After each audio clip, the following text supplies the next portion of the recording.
Tell me if I'm wrong, but it feels like the engine of greatness, at least on the male side of things, has often been trying to prove the father wrong or trying to gain the acceptance of the father.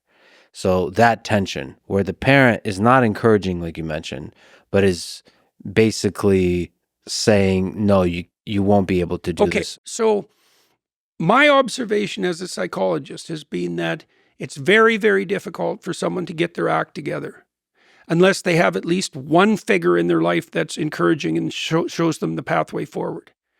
So you can have a lot of adversity in your life. And if you have one person around who's a good model and you're neurologically intact, you can latch onto that model. Now, you can also find that model in books.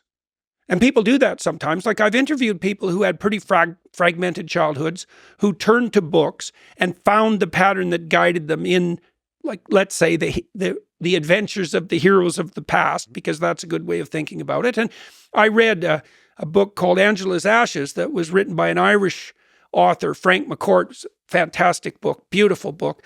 And his father was an alcoholic of gargantuan proportions. He just, an Irish drinker who drank every cent that came into the family, and many of whose children died in poverty. And what Frank did, is a testament to the human spirit, is he sort of divided his father conceptually into two elements. There was sober morning father who was encouraging and with whom he had a relationship. And then there was drunk and useless later afternoon and evening father, and he rejected the negative and he amplified his relationship with the positive. Now, like he had other things going for him, but he did a very good job of discriminating.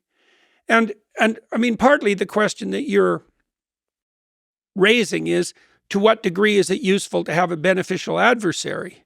Mm-hmm. Yeah, and I mean, struggle-free progress is not possible.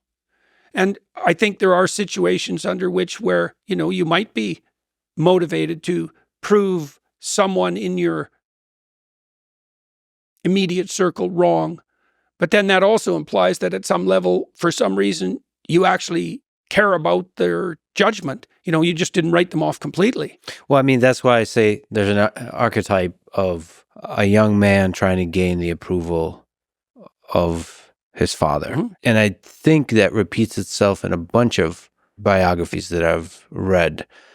I don't know, there must have been an engine somewhere that they found of approval, of encouragement. Maybe in books, maybe in the mother, or maybe the role of the parents is flipped. Well, my father was hard to please. Very. Did you ever succeed? Yes, but it wasn't easy, ever. When was the moment when you succeeded?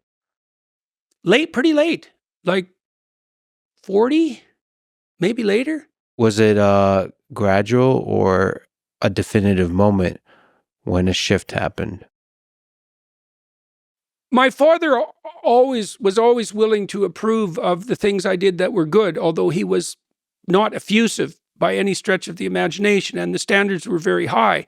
Now, I was probably fortunate for me, it does bear on the question you're asking, is like, if you want someone to motivate you optimally, God, it's complicated because there has to be a temperamental dance between the two people.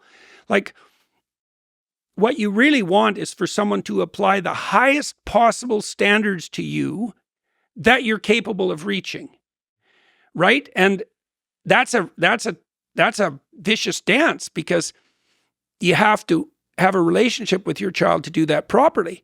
Because if you want to be optimally motivating as a father, you keep your children on the edge. It's like you might not reward something in your child that you would think would be good in someone else because you think they could do better. And so my father was pretty clear about the idea that he always expected me to do better. And was that troublesome? It was like, I felt often when I was young that there was no pleasing him, but I also knew that wasn't right. See, I actually knew that wasn't right, because I could remember, especially I think when I was very young, that I did things that he was pleased about. I knew that was possible. So it wasn't unpredictable and arbitrary. It was just difficult. It sounds like he's hit a pretty good optimal, but it's for each individual human that optimal differs. Well, And that's why you why have it's to have a hard. relationship with your children. You have to know them. And well, with yourself too. And with your wife. You can't hit that optimal. That optimal is probably love. That's because love isn't just acceptance. Love is acceptance and encouragement. And it's not just that either. It's also, no, don't do that. That's beneath you. You're capable of more. And how harsh should that be? It's like, that's a really hard question. You know, like if you really love someone, you're not going to put up with their stupidity. Don't do that. You know, one of the rules I had with my little kids was, don't do anything that makes you look like an idiot in public. Why? Because I don't want you disgracing yourself. Why not? Because I like you. I think you're great. And you're not going to act like a bloody fool in public so that people get the wrong idea about you. No.